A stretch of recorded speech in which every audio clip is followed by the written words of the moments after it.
Welcome back to Redneck's Dirty Hands. I'm Pete. We got the sleds rolling into the shop here, but today we're not working on those. We're still hanging on to the fact that there's no snow here. I got a little Suzuki 125 a customer of mine dropped off. Wants a few things done to it, see if we can get her up and going, tuned up and all that. And I just picked up that off a deal. I got that from a buddy of mine. It's a little 125 Jeep, so I figure we'll see if we can get both of these up and going and test them out. I mean, they're fairly comparable. That's a 125cc. That's a 125cc. That's got like 3 gears in reverse. I think that's got 3 or 4 gears in reverse or something. So yeah, let's check these suckers out.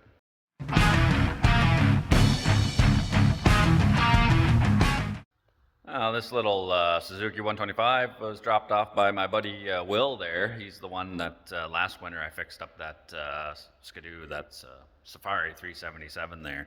This belongs to a buddy of his actually, so we're going to try and get it up and going, but I'm not sure what year this is. I'm judging from the orangish, classic plastics. It's got to be an 80s something, but totally forgot these things. Little bike, huge, massive rear tires, like... The Jeep's just got little tiny donuts on there, and the rear tires on this thing reminds me of that when she walks in with an itty bitty waisted around thing in your face. Baby got back. Maybe this is the Kardashian model. I don't know. When you get around to the back of it, it's got a little tiny ball there, so I'm a little confused. Maybe it's not a Kardashian model. Maybe it's the Jenner model. I don't care who you are. That's funny right there.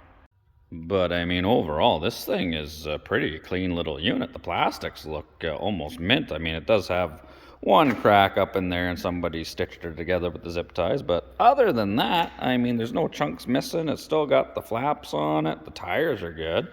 Seat's fairly decent, except must have a hole under here. They patched her up with the Gorilla tape, which I love that stuff. That's a new seat in a roll right there. But yeah, she's, that's a survivor, man.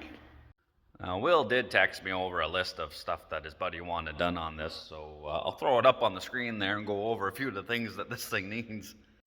Alrighty, so this is the text I got from Will there, and right at the top of the list we got the headlight and brake lights, so I'm assuming they don't work, so we'll have to check them, see if they lay it up. After that, the front end feels loose. Well, we don't like things feeling loose, so we'll give that a wiggle and jiggle and check that out. We're going to skip that third one and come back to that. And then he's got the rear brakes. Might need some work, so yeah, we'll give them some love. And then, the famous, typical Facebook Marketplace carb clean, no problem. We'll just give her a carb clean. Make a YouTube video is the last on the list. Well, we can put a check mark beside that. And then we'll revisit that third one on the list. The front brakes need to be replaced. Let's have a look at that. I mean, the rear brakes, they got a drum set up here, so I could just pull that cover off and inspect them. And I mean, there's adjustments there on the lever, so I could do that, no problem. But the front ones, however, when I come around to the front of this little quad, these front brakes, it's like watching that old show Polka Dot Door. Those brakes are like pokeroo. They're hiding. I can't find them anywhere there. Well, now be honest, Will. How many Bud Light smoothies did you and your buddies have when you made that list up of what this quad needed? Because, yeah, this particular model of Suzuki there, it came with the Bluetooth front brakes, because it ain't got none. That's why they don't work, man. So I guess we could check the front brakes off the list. They're tickety-boo. Or maybe if I catch up to you boys and I get a few of these into me, I'll see double and they'll show up. Problem solved. So we can scratch front brakes off the list.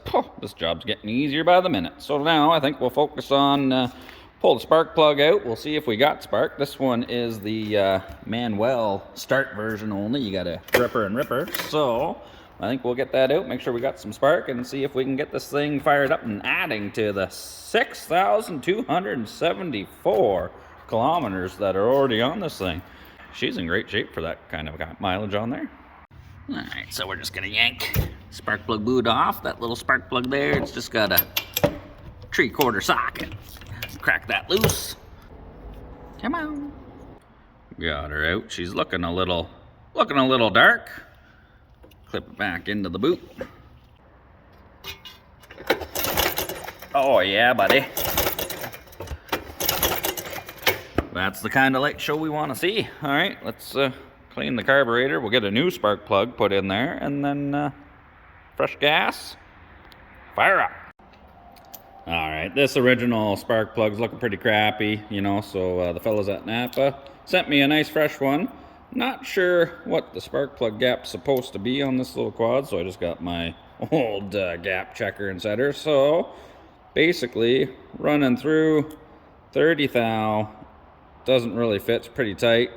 25 thou goes through with a bit of drag, so I'll just set the new one to that. Not sure, you always should check them because you never know, they rattle around in the box.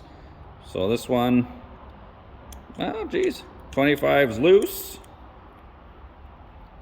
30 is tight, so it's basically the exact same as what this one is. So maybe somebody never gapped that and just stuck her in, I don't know. Maybe I should get on the interwebs and find out what the spec's supposed to be. But a typical 25 to 30 thou is usually good for pretty much anything on these old things anyway, so we'll double check it and then stick her in. Well, as far as I could tell or find on the old interwebs there for the DR7 EA plug there, 28 thou seems to be what they're saying for the gap. So we're loose at 25, tight at 30, so we got to be right in the ballpark. All right, peel the seat off. Should be a little handle down in here. Yes, sir. Take that off. Under here we got, oh, fancy little strap covering, that must be the gas cap. This ain't two-stroke, so it wouldn't be an oil bottle. How the heck do you get that out of there? Come on!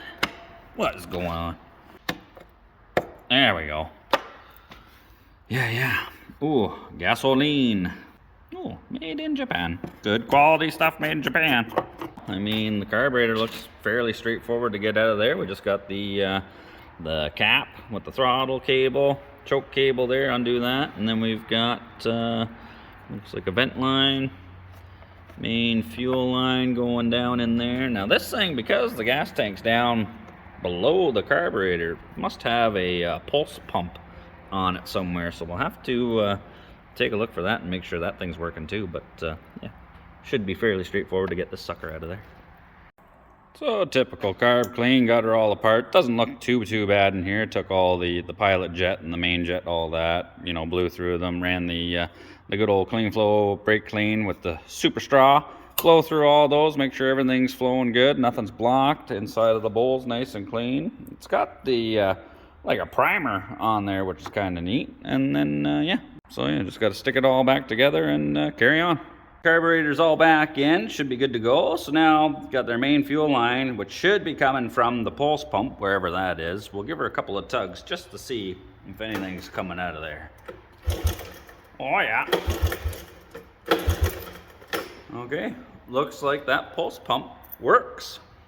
Well, I guess the next logical step is to drain whatever fuel is in there. We know the pump's working, so I have no idea how old that fuel is.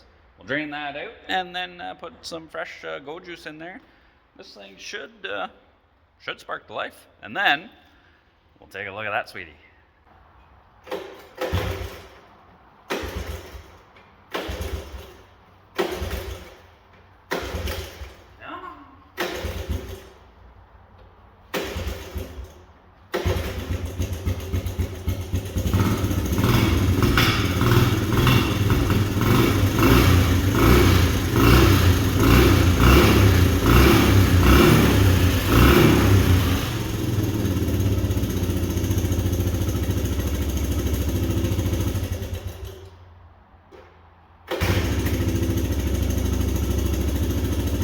Now that the carburetor's clean, we got some fresh fuel in her. Flip that switch to run. Give her a tug. That's a one-pull wonder right there. She's a runner, but now we got to check why the headlight and taillight aren't working. And first place to start is the bulb. Sometimes it's a little hard to see if the filaments are blowing in there, but if you got yourself a power probe, super handy tool, works good. You get power, you can put power to anything you want. So like the headlamp, the body is the ground. You check the terminals on the bottom. This would light up green if there was any continuity in there, and I can hit the switch and put power to it, and we got nothing on the headlamp. Same thing with the tail lamp. The body's the ground on that, so I just hold it on there. power to the bottom. This bulb works. So I would say the issue probably is just the headlamp was blown for the front, and then we've probably got a wiring issue for this taillight, because this bulb is good. I put a new bulb in the front there, and we will just fire this sucker up just to see. Hey, there we go. Just checking the back of the taillight here, and sure enough, the ground wire is busted off, so that's guaranteed why this one's not working.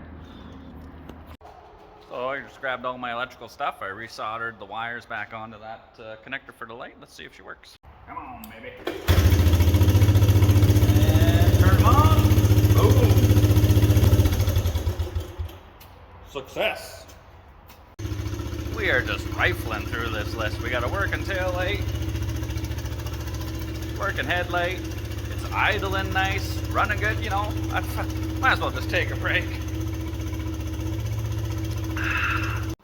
Alright, so as far as the brakes go down in here, you got the two cables coming through to this arm that actuates the brakes in the drum there. Top one is the hand lever, bottom one's the foot. Now, with the hand one, if I pull it just by hand, I can still kind of roll the four-wheeler back and forth. But if I grab this lever and physically push it forward, she locks her up. So I think all we got to do is just give these guys a bit of an adjustment, and we should have stopping action.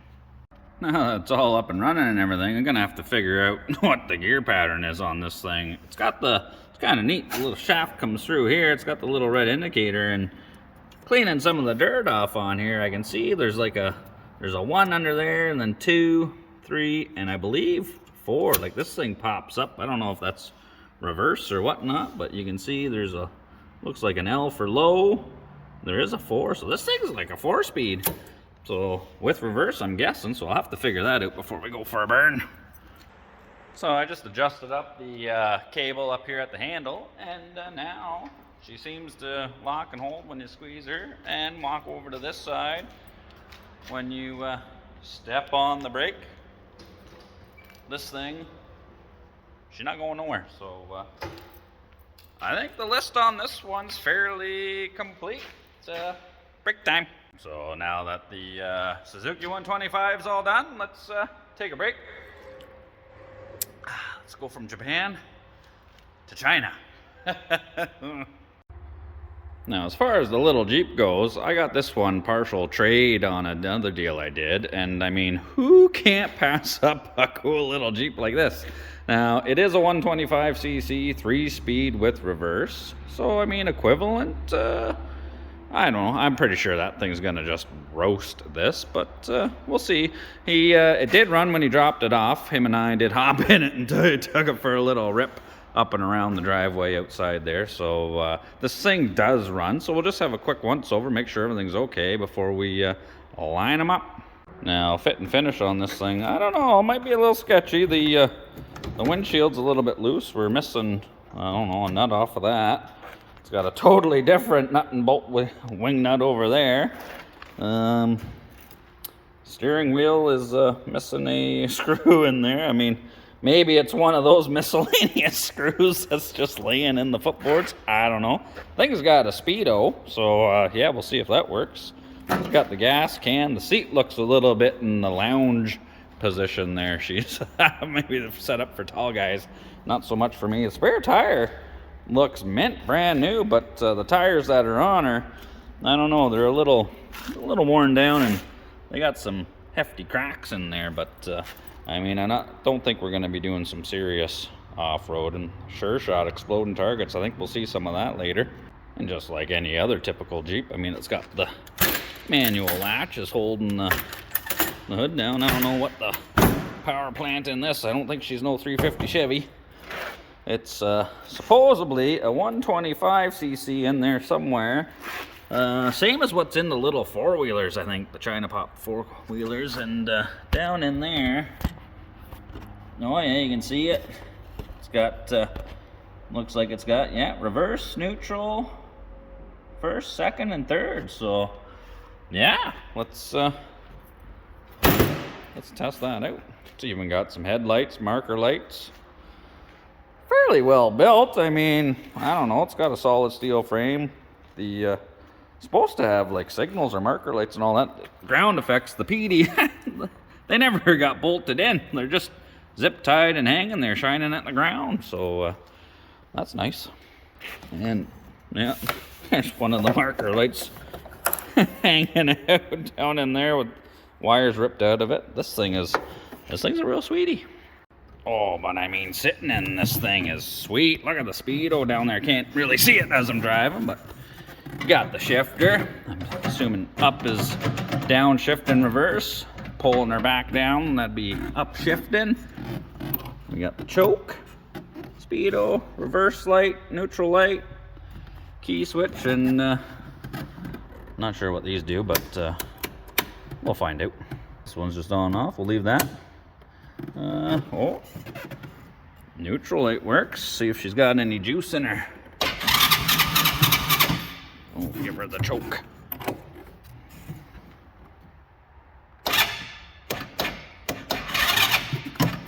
Yeah, and that's all that battery had. So I guess we're hooking up the battery charger. So I got the battery charger hooked up, putting a little bit of juice into the Jeep. So might as well take a break, put a little bit of juice into myself. All right, well, while that Jeep's charging, let's take the Suzuki for a rip, see if she dangles. Gotta like that. So I'm guessing first is down.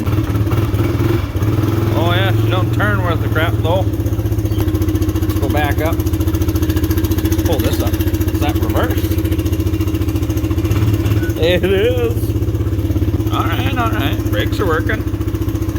So I'll put this back down. That's neutral. Down first. And away we go.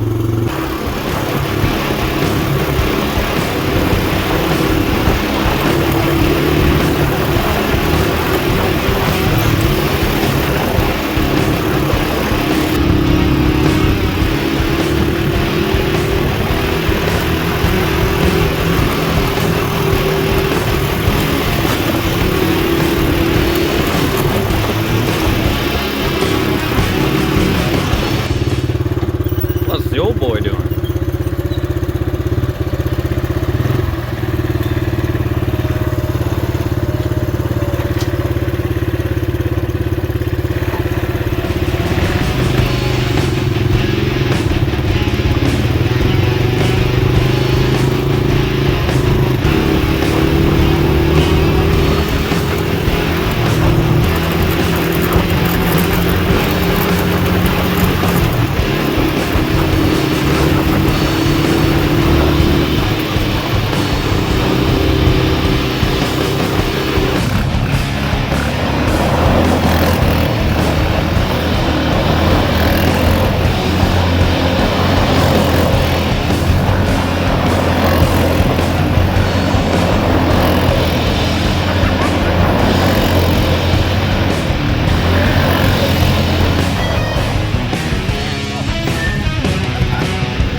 All right, well, I'm pretty impressed with that. That thing works pretty good. She does a little bit of dangling. You know, I didn't push her too hard. It's not mine, but yeah, she works good. Now, we just got to get that sucker off the battery charger and give that a rip. Now, I think in order to rip that one around, I got to get suited up. Now I'm ready to go. All right, let's see what this itty-bitty Jeep's got. That Suzuki, I don't know. That thing goes pretty good. I don't think this thing's going to hold a candle to it, but who knows? She's a runner. All right. So I do believe that's reverse, and we're backing out of the shot. Watch where you're going. And neutral, first. Let's go.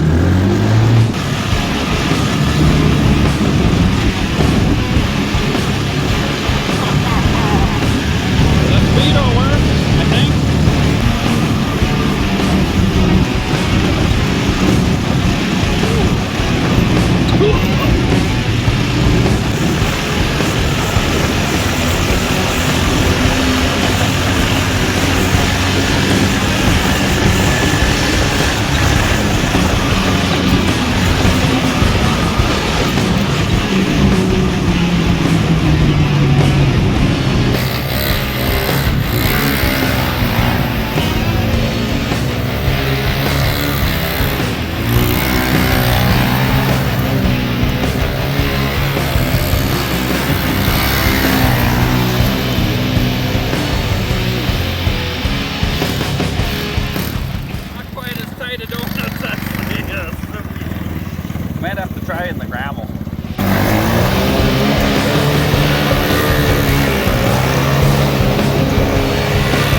this Jeep might be small, but it packs a mighty punch.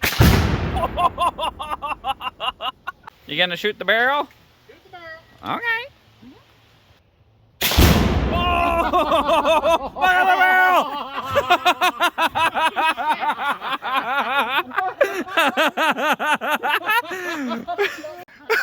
We gotta do that again. Barrel rocket to the moon, take 2. Ready? Yes, sir. Hi, sweetie. Okay, I have it. All right, give her. Ready? Yes, ma'am. Oh, holy shit! My deer! Look at my deer! Nice job. Oh yeah. Got a little sidetrack back there. I figured dressed up with the army fatigues and got a Jeep, might as well blow some stuff up too. The Suzuki might blow the doors off the Jeep, but the Jeep with that sure shot exploding target stuff could blow that to pieces. That little Suzuki works great. Runs real good, and I got to give the benefit of the doubt to that thing. I think it pulls way better donuts, and the dangle factor is way up on that. The Jeep works good, runs really good too. You know, it does pull some donuts in the loose gravel, but they're not very tight donuts. They're more like bagels compared to the tight little donuts of the Suzuki. But yeah, I'm impressed. I mean, it runs good. The suspension's a little stiff on it. When you hit some bumps at full speed going down the roadway there, it bucks your kidneys out of you. But so far, so good. So now I think I'll just charge the battery up a little bit more on that and see if we can get a drag race. These things are basically like physically the same kind of size, you know, and they're 125s, but that thing's got 4 gears. That one's only got 3, and it feels to me like that's got more power. So yeah, I think that might win in a race, but we'll see if we can get somebody to videotape and arm drop us, and maybe we'll get a shot of which one's faster. All right, well, I guess to settle the debate, got buddy Darren. Gonna put him on the Suzuki because I think it is actually faster, and I think putting him on there is gonna slow it down a little bit. Weight advantage and all. I'll rip the Jeep, and Christina will film us.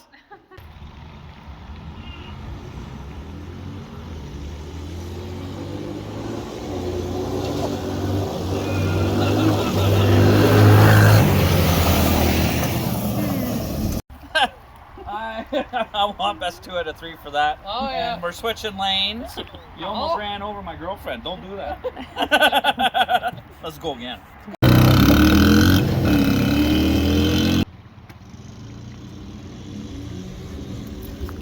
little bit more this way.